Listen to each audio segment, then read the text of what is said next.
to Kindred, hosted by me, Kate, and my sister, Jen. In this podcast, we explore our human relationship to the natural world. In connecting to this planet, we also connect to understanding, compassion, and empathy. How can we see ourselves not as separate or above animals in nature, but a critical and integrated part of an active ecosystem?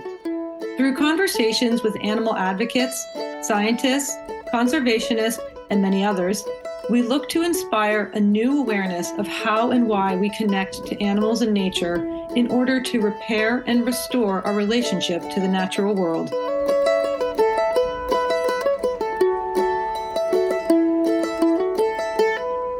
Hello and welcome to Kindred, everyone.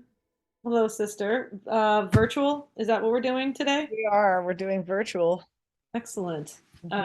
We've had enough of in-person recording. It's overrated. I have a little story for you. Did I tell you about my owl story? I don't believe so. Well, pull up a chair and pour yourself a comfortable seat. Comfortable seat.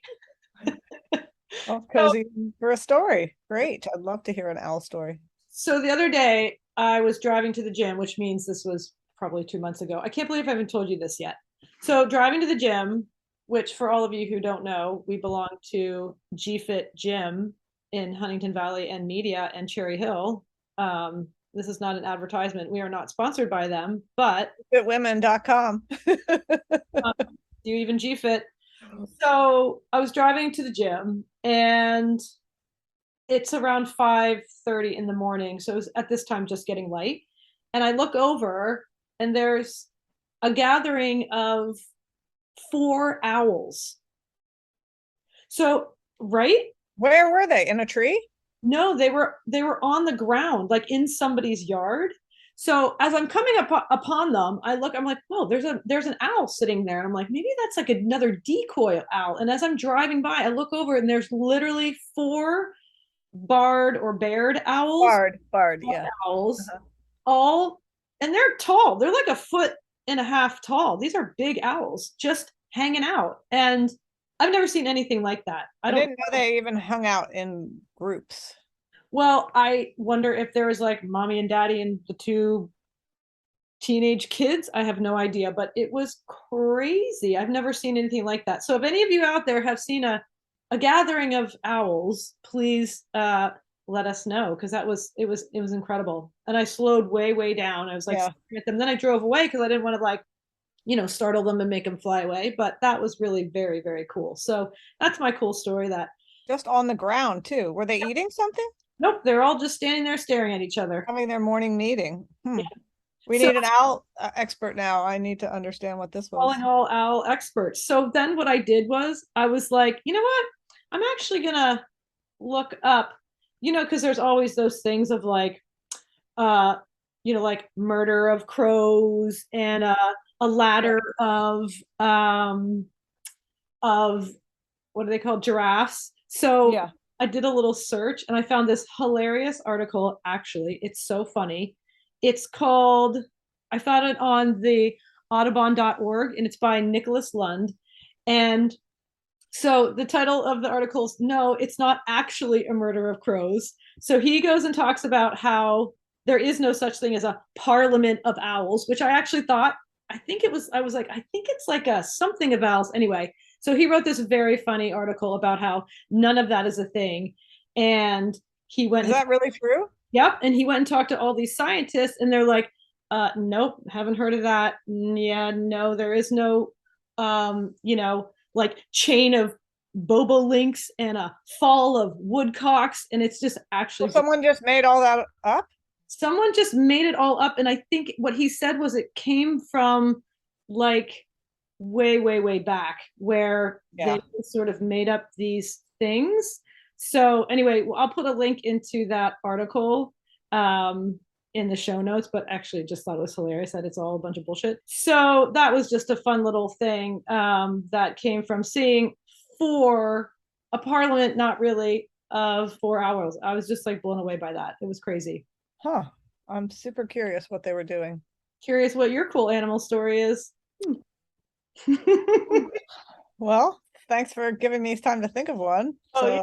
Anyway, moving on. Anyway. Yes, that was very cool. So on to our guest today that I'm very excited to talk about, per usual.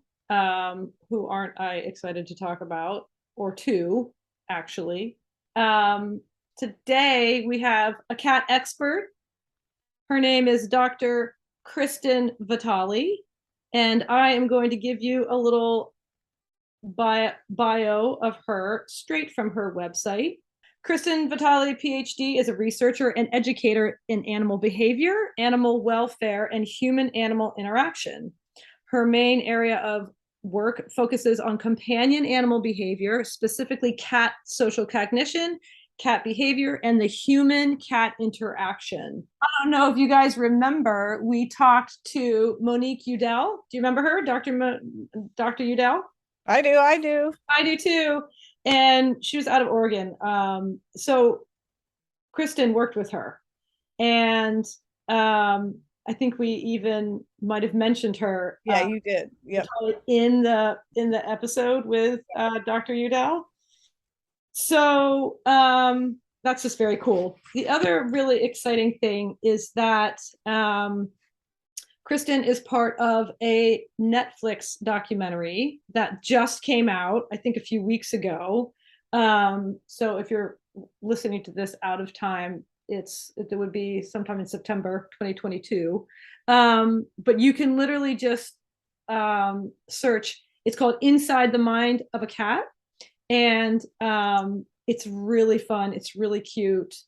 It was fun to see her in that documentary after we had talked with her. So check that out. Yeah, very cool. So yeah, I think, I don't know if we said this before, but I love cats. Kat, our producer, loves cats. LOL. And I know you love them in your way too. So I do love cats. I'm just not going to have any more. Yeah. Fair.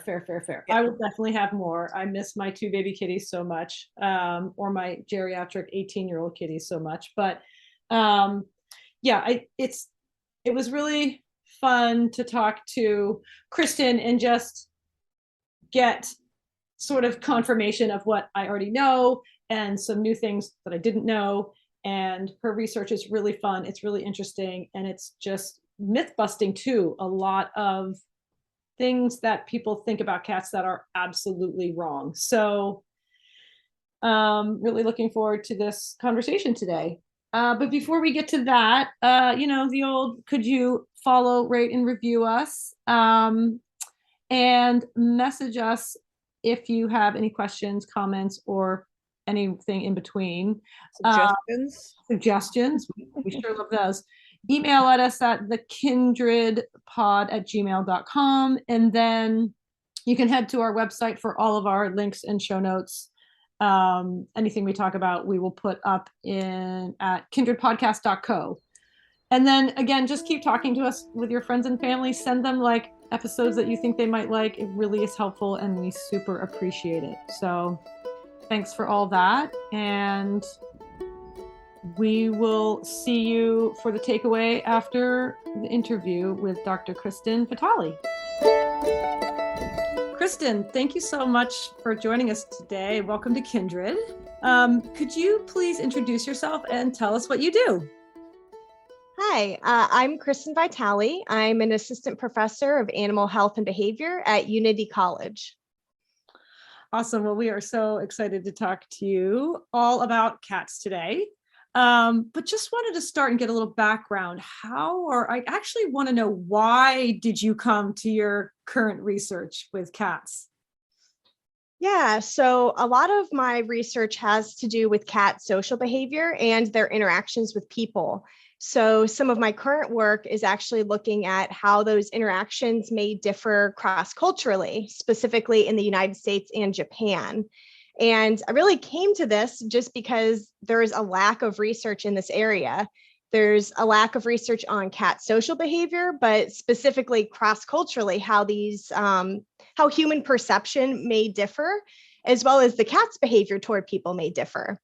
So I guess I really came to it just because there's a lack of work on this topic, and it was something that I saw needed to be done.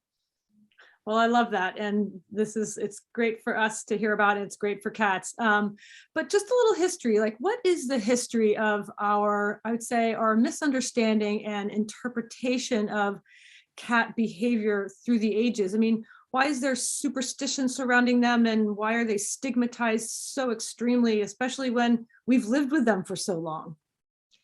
Yeah, we definitely have a complicated relationship with cats. Cats have been very well respected and worshipped. Some of actually the earliest associations between cats and humans, which occurred on the island of Cyprus, we saw that cats were being buried with humans, which indicates, some reverence for them.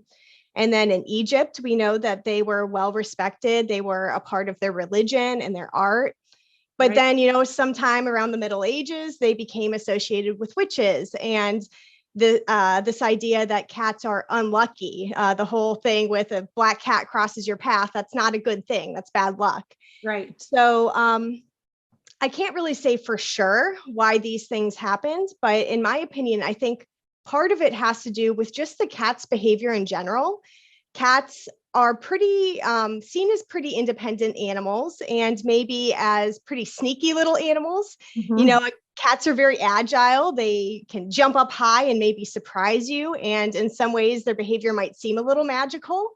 So I do think that some of the traits of cats that make them something I really like, a species that I really enjoy, could Mhm. also be seen as being sneaky or maybe manipulative, just depending on the context and who's interpreting their behavior and what time period they're living in. Yeah, and I feel like so much of why cats get a bad rap is because they seem to be juxtaposed to dogs and dog behavior in general, because behave differently in the public sphere. I think they're thus interpreted as aloof, or just, they only love you when they want something. So, what are the biggest misconceptions about cats and their behavior in context to humans?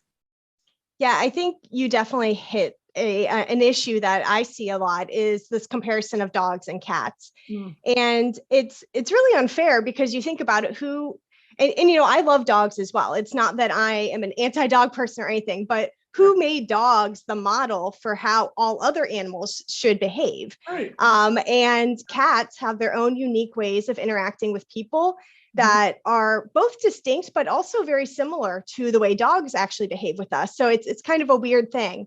But one example I could give that is maybe a way cat behavior has been misinterpreted are behaviors like aloe rubbing, where the cat rubs a part of their body against their owner. And a lot of times I'll hear people say, oh, that's the cat claiming you. They don't actually love you. They're just marking you as theirs. But really what we see about aloe rubbing is that it appears to be a social behavior related to, it's called an affiliative behavior, basically a friendly social behavior that's seen between bonded individuals. Oh. And the extent to which a cat is actually using that to claim them as theirs is not really well supported. And in fact, we see aloe rubbing increase when a cat has been separated and then reunited with their owner, which indicates more that this behavior is related to attachment and a reunion behavior more than claiming them. I could go more into the whole territorial view of cats, because I don't necessarily agree that all domestic cats should be considered territorial anyway. Yeah. But yeah, I do think that there's a lot of misconceptions that when cats are actually being social with us, I think people might read that as it's not social behavior, Right. just because the cat might not be jumping up and greeting you, they might be greeting you with a rub. And so it's still a greeting, but it's just a different species specific type of greeting. Exactly. And can you sort of explain what aloe rubbing, what is that term? Yeah, so aloe just means to another. So rubbing on another. And then you can see object rubbing, which is where the cat's rubbing as well, but that's not on a social partner. That's on an object in their environment. Gotcha. Okay. How do you spell aloe? Is that like aloe vera plant or? It's ALLO and then rubbing. Okay. Interesting. Okay. So now when cats are in a reactive state, like i.e. like hissing, spitting, growling, like what is actually going on with them? I think like that type of behavior and our lack of understanding of this, it contributes to the stereotypes of cats and why so many people then say, I hate cats and cats are evil. So how can, when this behavior presents itself, how do we understand it? How can we reduce the stressors in cats' lives, i.e. like adopting a cat into the home, introducing into the home, Yeah, definitely. So it's so interesting because again, these are generalizations, but if you have a person view a cat hissing and growling, I actually just taught last week, now that I think of it, a youth program where I showed different body language indicators of cats. And one of them is where the cat's mouth is open and they're hissing. And one of the children described the cat as being mean. Rather than this cat is feeling threatened or is defending themselves. Right. And I do think it's just a difference in how we're viewing that behavior. Yeah. And it might also be, in my opinion, I think that especially where I live in the United States, cats are not socialized very well, especially to strangers. We don't take them out of the house. Really, the only time they go out of the house is to go to the vet. Right. They might not be socialized to novel places, novel people. So you might run into situations more often where the cat is nervous and doesn't want to interact. So they might just have a small hiss to let the person know, hey, back off. Yeah. Doesn't mean that the cat is mean to the person. Rather, they just don't have that experience to feel comfortable. Right. But when you compare that to dogs are very well socialized. They go off places to dog parks. They are, constantly interacting with strange people. So you might find that a dog's less likely to just randomly growl at you. Now, that's just my opinion, but I do think that there's differences in the way we treat these species that then lead into differences in how they react to us and how we perceive them. Yeah, I love that. I'd never quite thought of that in that way, where they're just not socialized to outdoor and human sort of interaction in that specific way. That is so interesting. That I'd never really thought of it that way. And that also, I love the program you were talking about was talking with teens and thinking about how there's can be so much negative interaction between younger people, teens, and cats. And that's a whole other rabbit hole we don't need to go down. But that sort of takes me to thinking about, does this care differ when we were looking at feral cats and at outdoor cat communities? Because that's where I think a lot of misunderstanding is created for cats and can really create unsafe environments for them.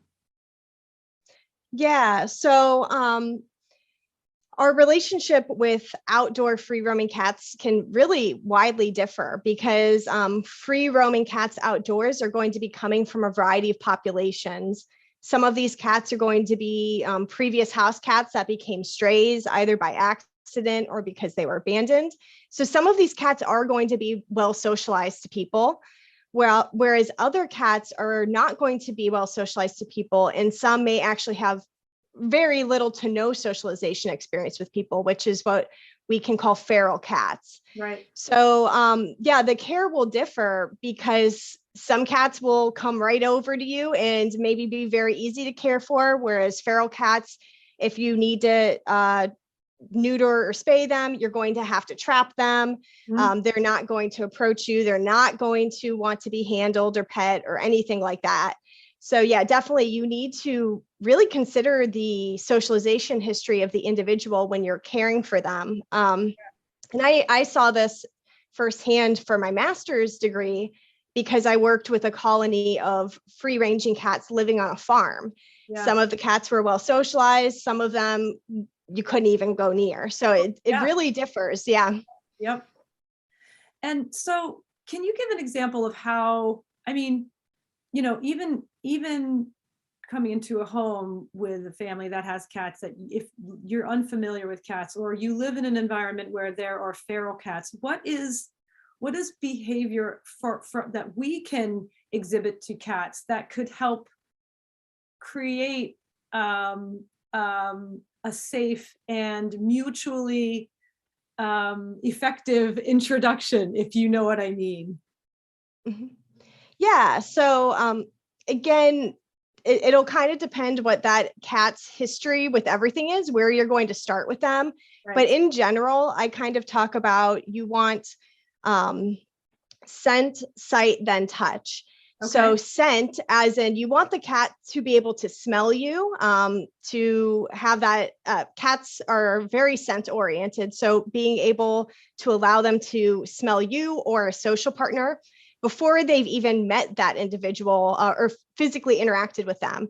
So for example, if I was introducing two cats, before they've ever seen each other, I'm going to take one item from one cat and one item from the other cat and swap them, and then build positive associations with those items. So when they play with the toy from the other cat, they get treats, they get praise. So they're already associating something good with the scent before any kind of interaction has occurred. And then we can move up into sight. Mm-hmm. So the cats might be able to see each other through a barrier, but again, they can't physically interact. Mm-hmm. And we'll build positive associations through that, either by playing with each cat or feeding them, depending on the individuals. And then we can move up to physically interacting with them. Mm-hmm. So how fast you go through that is really going to depend on the cats involved. Or if you're trying to socialize them to a person, again, the same idea goes. You don't want to just go up and pick up the cat and have maximum physical interaction right off the bat. You want to slowly work up to it. At first, just sit in the room with the cat, then talk to the cat, then put your hand out for them to smell. All of these things are just building up to the interaction. And can't we relate that as humans? I mean, I don't need you to pick me up and pet me and kiss my head when we've just met. I mean, this is where like we can really relate to cats and understanding and taking just a few minutes or a few hours or a few weeks to take the time. But I think that's what's so critical and great about a lot of the work that you're doing is can result in these really good, here's your to do. And you just gave us 3 steps, clear as bell what to do about introducing yourself to cats or cats to each other. And even I think that can go out into the feral outdoor community too. So what is the most surprising cognitive behavior about cats you have discovered during your years of research? I'm curious. Ooh, that's a tough one. The most surprising cognitive behavior. So I would have to say, so I look at a lot of social cognition. Mm-hmm. So that's basically how socially intelligent are cats. Right. And this is actually not something I did, but something that I guess I was very surprised about was cats' ability to even just watch our gaze. So by gaze, I mean the direction that we're looking with our eyes. So we had already known that cats would follow pointing cues. So if I point over here, they'll go over there and check it out. Okay. But in 2019, it was found that just briefly looking to the side for just a split second was enough for the cat to pick that up and then go over and check out the location. So that plays into, I think, a lot of what I found surprising in my own research, which is just how sensitive cats are to our behavioral cues and our emotions. And this idea that cats don't care about us, aren't paying attention to us is not held up. They have a lot of sociocognitive traits that actually are very equivalent to what dogs are able to do with people. And in my work, we did a similar study, well, a different study looking at if cats responded to attentional state. So whether the person ignored them or paid attention to them. And we found cats spent more people when they were paying attention to them. Wow. So again, I think that's what's been really surprising, how much cats are picking up on our behavior, how much they're responding to it, and how much we can really influence how they react to us. So if we have these assumptions, my cat doesn't want to interact with me, we might be inattentive to them, and that might form a cat that is less social to us. Oh, absolutely. I think that's whenever, people say, what do you do when you introduce us? They spend lots of time with them, interact with them, hold them, pet them, talk with them. But just back to that is very surprising to me too. That's an incredibly highly sensitive awareness that cats have, that just even looking to quickly looking like, and they can follow that. And so do you know why this sensitivity is so developed in them? So there's a lot more to learn.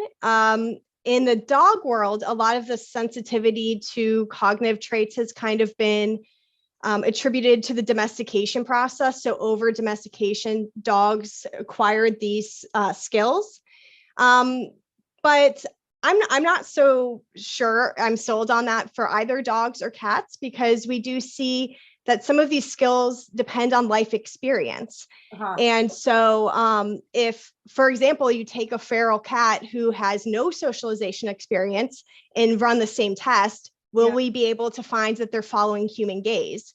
We don't know because no one's done it. But my thought would be, no, they probably won't be able to follow the gaze. I think that this is based on the history of interaction between those social partners and something that they learn. It would be really interesting, again, to look at kittens and see, are they doing this when they're born or not? Right. I can say a spoiler for our research. It's not published yet, but we have found differences in their ability to respond to people based on their age, which supports this idea. It's something they pick up as they get older and through interactions with people. Well, does that also support just how highly attuned they are to, like they're very attuned to their environment, I think, in a different way than dogs. So That's I what I think was that would thinking. support that, right? They're just like, they're very good at paying attention. Oh, yes, yes. I mean, that whole like curiosity killed the cat. It goes to show cats are curious about everything in their environment, and they're constantly exploring and looking around. So yeah, I definitely think that there's something in them that just makes them naturally curious and paying attention to their surroundings. And maybe it makes them feel smarter. Like, we used to have a cat that would follow a laser pointer, and maybe a border collie would do that, but most dogs I know, I don't think would follow a pointer. I just think they have a, I don't know if it's actually intellectual advantage, but it makes them seem smarter. Yeah, but they also have that, right to your point, like they also have that the visual is so connected with the physical. They're super agile, and they enjoy like leaping and stopping and running. And I was thinking too about the sight thing, following the gaze. When cats are like stalking, they sit very still and their eyes are going all over the place. And but this would be like, do they hunt communally though? And I don't know that cats do that, but it's an interesting thing thinking they have to have an agility with their visual focus. So what connects cats and humans? Like, what is it that we can relate to in each other, and vice versa?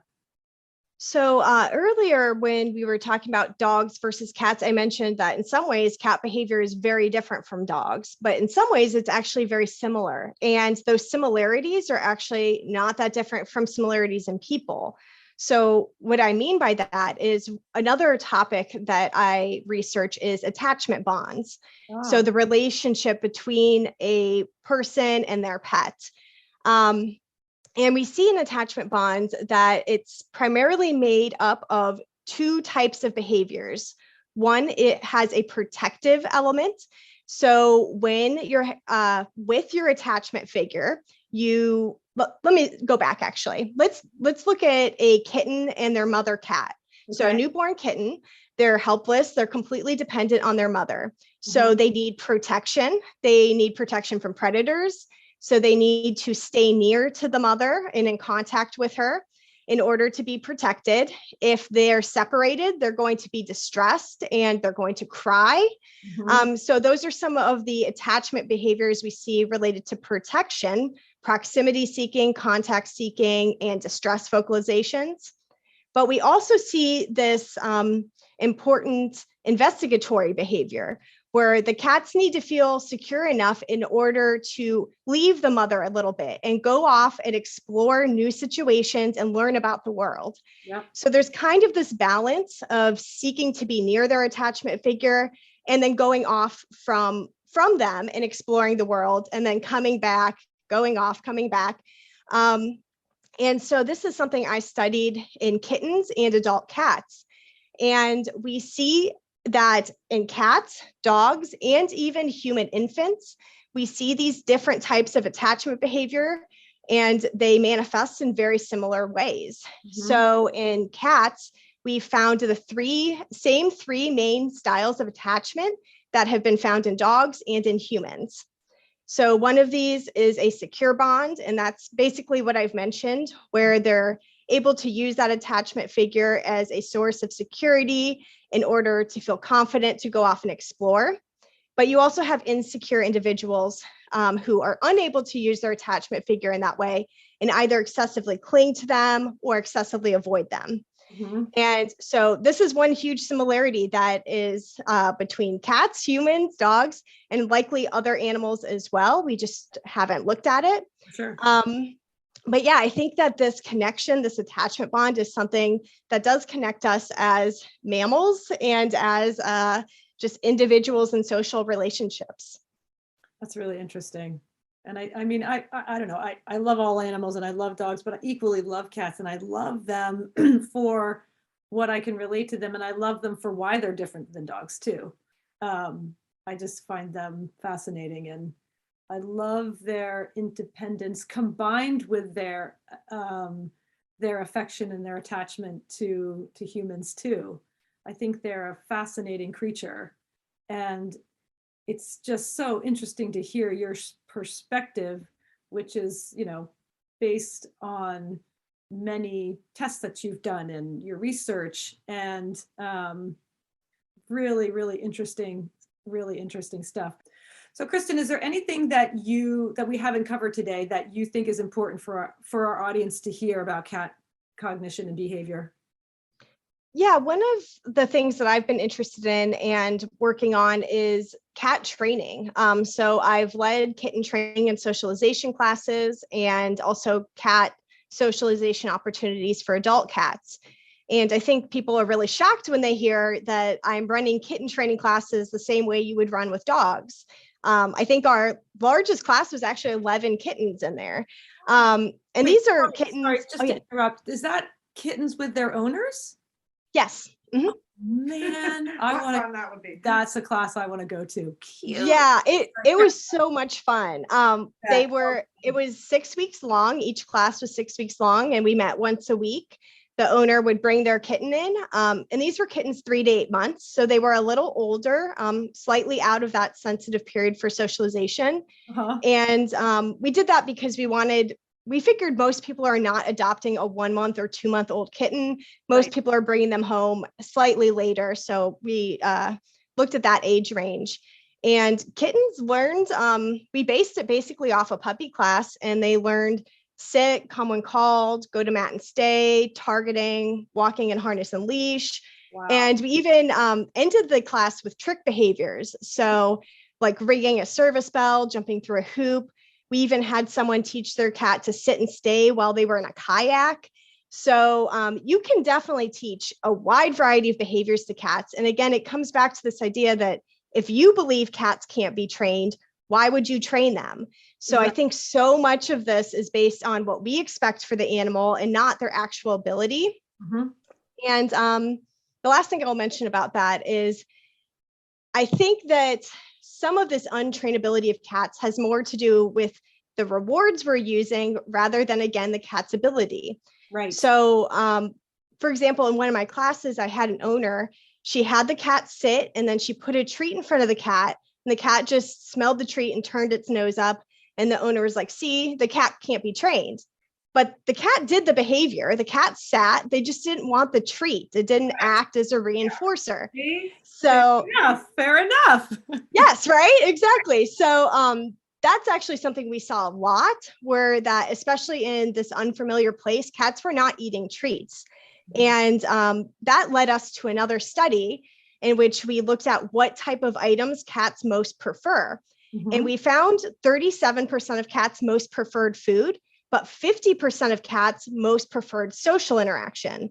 And so you might need, and if you're finding your cat is just not motivated by food, you might need to use a form of social interaction, just like praising them, petting them, or playing with them. Right. And that's something we do all the time now. Yeah. Like most cats I know, like they can't resist something that's a toy. So maybe that's a reward for them more like that to interact. Yeah, that's so interesting. Crumple up the little ball of paper. Exactly. Yeah. Yeah, I'll have the cat do the behavior, like have them sit or whatever you're trying to train, and then give them like 5 seconds of playing with the toy. I'll take the toy away, have them sit again, give the toy again, the same way you would give food, but it's just short bouts of play instead. Well, and I think it's so fascinating. When we were talking to Dr. Udell a few weeks ago, we talked. Oh, you know her? Yeah, she works. Yeah, she was my advisor. Yeah. What I thought was interesting too is I think cats get a bad rap because the traditional thing is, we like dogs because they adore us. Like it's a little bit egotistical. Like, what are you going to do for me? Like this woman, see, you can't train a cat. Well, how about we think about it from the cat's perspective? Like that's a very new thing, wouldn't you say? Like that's new to just sort of think of it not from the human-centric perspective, but from the animal. Maybe not new to you people, but new to the general population, I think. Yeah, I don't think it's a way that people are taught to try to think, to put themselves in the animal's shoes. But that's very much something like with these youth outreach programs I do. What if you were that cat? Does it mean you're mean, or could you be scared to try to put yourself in their shoes and view it from their perspective, which obviously we can never do, but we can try. So yeah, I definitely think so. A quick question. Like people who take their dogs, their cats out on harnesses, like I've seen that before, and I tend to think, does the cat really want to do that, or does the person want to do that? And would you say that just varies from animal to animal? Yeah, you're going to have a lot of individual variation on whether or not, how well a cat's going to do at something. But I will say that too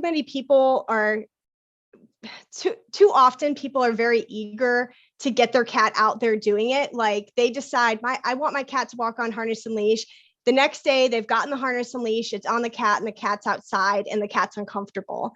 Yeah. You have to work up to it. I mean, even with like a puppy or something, you are often going to be working up to these things. Yeah. So at first, step one is just getting the cat used to the harness. And that might be 1 week, entire week of just getting them used to the harness.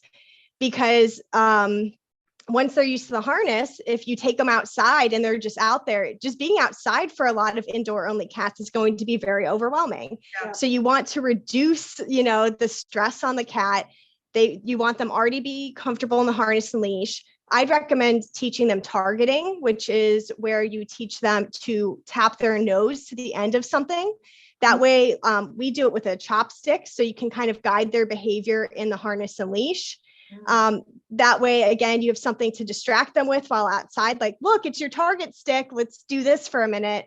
But yeah, I definitely think I've known many cats who are very comfortable outside walking on harness and leash, going on hikes with people, but it's about working up to it slowly and making sure that individual is comfortable with it. You don't just throw them out there and expect it to happen. Yeah. It's something you work up to. Yeah, absolutely. I wouldn't have thought of that, but that doesn't feel very fair to them to, okay, now we're going to go out for an hour and you've never been outside. And yeah. Interesting. Well, Kristyn, thanks so much for your time and your research and being a beacon of inspiration for us who love cats so much and the world to understand them and feline behavior better so that we can care for them better. Hopefully we can make their lives more safe and helpful and healthy and understood. So thank you so much for your time. This has been an absolutely enjoyable, brilliant conversation. So thanks so much. Thanks for having me. I've enjoyed talking. Hey guys, we are back with the takeaway. Love that conversation with Kristyn. Thank you for your research, your science, your myth busting, I mean, I think my overall takeaway is that Kristyn shows that cats are highly intelligent, highly interactive, highly responsive to humans, highly trainable, and very affectionate.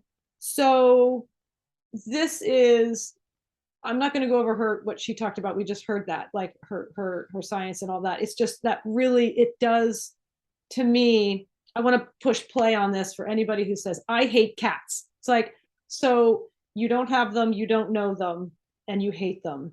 And why do you also hate something that reacts initially like we do? If I first meet somebody, right, I think a lot of people like go to a house and they meet a cat, and the cat either isn't interested or is maybe a little afraid of them or doesn't want you approaching them and picking them up and patting them. I can relate to that. So much of what she talked about, I feel like I can actually relate to cats almost better than dogs, because they have a discerning sort of personality and a normal healthy response to human behavior. Yeah, like you have to earn a cat's trust a little bit more than with a lot of dogs, which I think is, yeah, just sort of that, and in the sense of that, like we see something cute and we want it.